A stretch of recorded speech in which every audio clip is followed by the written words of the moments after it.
focus on the 120 kilometers of beach, longest beach in the world. That is going to make people listen. They're going to go, oh, I want to go there. Yeah. You know, the mild spice here is still really, really hot. But that's okay. You know, when you go to a country, you live like they do. For people, locals, to think about the restaurants, there's nothing actually on the beach looking out at the waves. Hello, welcome to Panowa News at the world longest sandy beach, Cox's Bazar in Bangladesh. Today we'll be talking to another nice gentleman, another visitor, another traveler who came all the way from New Zealand, Mr. Bruce Collingwood. Bruce Collingwood, thank you so much and welcome to Panowa News. Thank you very much. Is this your first time in Bangladesh? Yeah, my very first time in Bangladesh. Okay. How many countries did you go before? So I'm a very passionate traveller, Right. and I set a goal in my lifetime to try to get to every country in my lifetime. So I was at 102, and Bangladesh is 103. So, as you say, there are more than 200 countries in the world. So you're half of the way now. I've gone over half the way. Yeah. Half the way. How did you the first time hear about Bangladesh, and also what brings you in Cox's? Right. So obviously, I'm always looking for a new country that I've never been to. And so I looked in Asia and I thought about the countries I haven't been to. And Bangladesh was a country I haven't been to, so I started taking notice of Bangladesh. I remember when I was a child, the only thing I knew about Bangladesh was that there was a famine. And a big famine, and there were many people starving. That's all I knew about Bangladesh. No, I didn't know anything else. But I thought, I want to go there because I've never been there. And so I got onto Google and just started researching Bangladesh. How long ago did you do that? Probably 3 or 4 months ago. And I found out, after a little bit of Googling, I found out that Cox's Bazar has the longest beach in the world. Longest sandy beach in the world, like 125 kilometers. 120 kilometers. So that interested me because I love beaches. Oh, so I thought, I want to go to Cox's Bazar. So, well, interesting. When you start your tour, do you start by the continent, or you just travel here, then you go to Europe, then you go to Latin America, because that will cost you a lot of money. So how do you start your tour? Like when you come to subcontinent, so do you finish all the countries in subcontinent? This is the way you do? Okay, so there's a bit more of a story. I actually do some humanitarian work in India, Uganda, and Papua New Guinea. And so every time I go to one of those countries, I go to a country nearby that I haven't been to. So I've just finished 2 weeks in India. And of course, Bangladesh is close to India, so it was an obvious choice. I was already in India, so it was easy to come to Bangladesh. So when you came to Bangladesh from India, did you cross the border, or did you fly, or how did you come? Yeah, flew. So I was working in Hyderabad. So I flew from Hyderabad to Delhi, New Delhi, and then New Delhi straight to Dhaka. And this is what I'm trying to understand. There are like 64 districts in Bangladesh. And as you said, you're a beach lover. Yeah. This is one of the reasons that you came to Cox's Bazar? That's the main reason, because I'm actually not, in all my travels, I'm not a big city person. Normally the capital city, I'm not interested. I want to get out to the real country. So, as you said, thank you again. And you came to Cox's Bazar today. And what happened? When did you arrive? And still, did you find any time to walk on the beach? Yes. So I flew in on a domestic flight from Dhaka to Cox's Bazar, and once I got settled in my hotel, I went for a walk along the beach, right the full length of the beach, the main beach. Got it. And then walked back to my hotel. So I've had a small look already.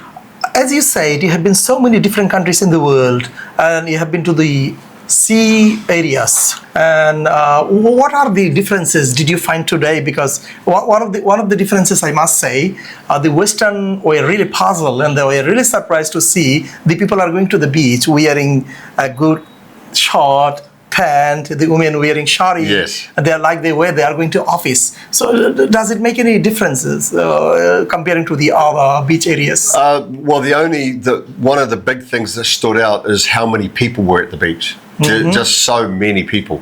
Like in a lot of other countries, there's only a few people on the beach, maybe a few hundred. But on the beach there today, there were thousands. Do you think if the Western people come to Cox's Bazar, will they enjoy the beach also? What about the people? Do you think the people are staring at you, or still you are fine with them, or there are some other parts then you can go and relax yourself? So I think the main beach where all the people are isn't that attractive compared to other beaches. So for tourists, it would be much better for them to have a quick look there, right? But then go further down the beach where it's clear and lots of sand and lots of space. What about the food? Many say Bangladeshi food are very tasty and quite spicy. So how do you like it? And so in New Zealand we don't eat a lot of spice, so I have to be very careful that it's not too spicy. Usually when I go to countries that have spice, like India and now Bangladesh, I ask just for mild spice. But I find that the mild spice here is still really, really hot. But that's okay. When you go to a country, you live like they do. So no, but Bruce, what happens? Usually you have got plenty of choices. If you order the food and if you tell them not to make it spicy, they'll do that. Right. Then I'm sure the food will be enjoyed by you. So what kind of different food did you try to eat? So obviously there's the chicken curries and rice and those kind of dishes, yeah. Oh, interesting. So, did you when you go to the beach, did the people try to talk to you? Did they try to ask you where are you from, or how do you find the people? Are they hospitable or friendly? Or many say they are very hospitable. So I found actually the younger generation much more engaging. So probably the under 25-year-olds were very talkative. I see. And they were practicing the English and saying hello. The older people, not so much. They just stuck to themselves. Well, interesting. And when I met you, the first time you said you are very interested to go to Marine Drive. The Marine Drive is a magic. You have got the sands, the water, the waves on the right. Wow. And on the left, you have got the hills. Sounds fantastic. So many of the people across the globe, they don't know about it. No. And so what are some of your suggestions that you can make to let them know this is one of the finest places, a kind of touristic paradise in the world? Yeah, good question. I mean, it's all about marketing through word of mouth, of course. So me going back and telling my friends that it was good, that goes a long way. But obviously, targeting social media, to probably focus not on the main beach, but focus on the Marine Drive. Oh, that's right. Yeah, and the island and places like that, so that people catch the idea of the Marine Drive and the island rather than the main beach here. I think if you're targeting Cox's Bazar to New Zealanders and Australians, we love the beach. Right, that's right. So if you want to target Australia and New Zealand, you focus on the 120 kilometres of beach, longest beach in the world.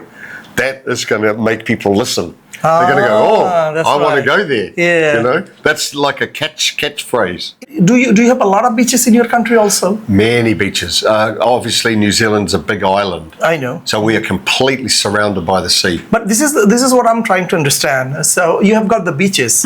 What are the differences? Because as you know, it is believed that one of the longest sandy beaches in the world. So the beaches that you have are not that long, or what are they?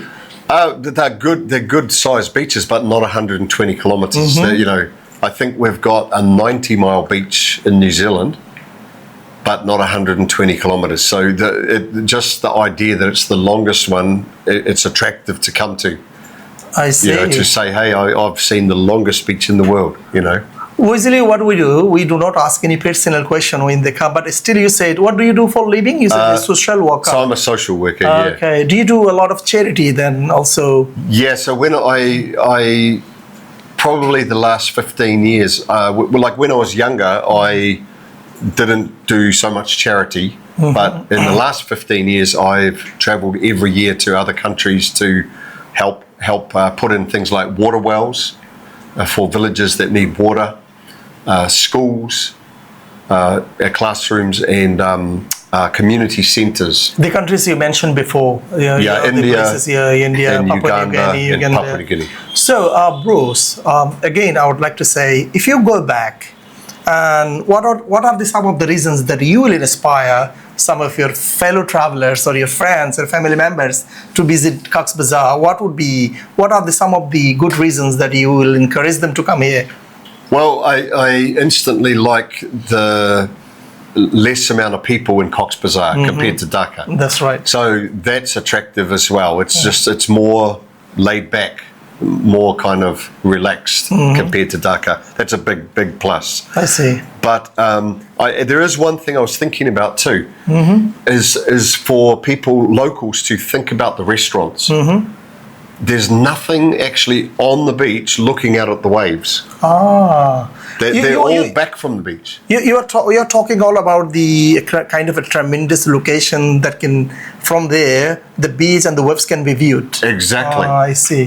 So that the tables and chairs are you're sort of more like, looking out at the beach, nice and relaxed. Well, having a drink and just looking out. But Bruce, the good news is, when you'll go to Marine Drive, you'll see hundreds of restaurants facing the sea. Wow, that's what you need to be promoting. That's right. Yeah, this is good but also advice. Locally, if some of the people caught the idea to make it attractive by seeing the beach from the restaurant, that would make people want to come here. As you are comfortable wearing this kind of outfit, with the short, the t-shirt, how comfortable are you going everywhere? Because many people have got the bad ideas. If I go to Bangladesh, I have to be very reserved and wearing the conservative dress and kind of a dress code.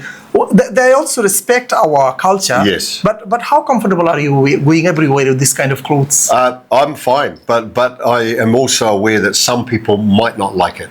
But I have to work with that. This is what I'm trying to say. This kind of clothes, usually the people inspire them. Yeah. This is a nice and a free country. You can come here, you can enjoy yourself and make yourself home. This is what we try to send them. Yeah. The last question is, what are the differences do you find between the people of Bangladesh and the people of New Zealand?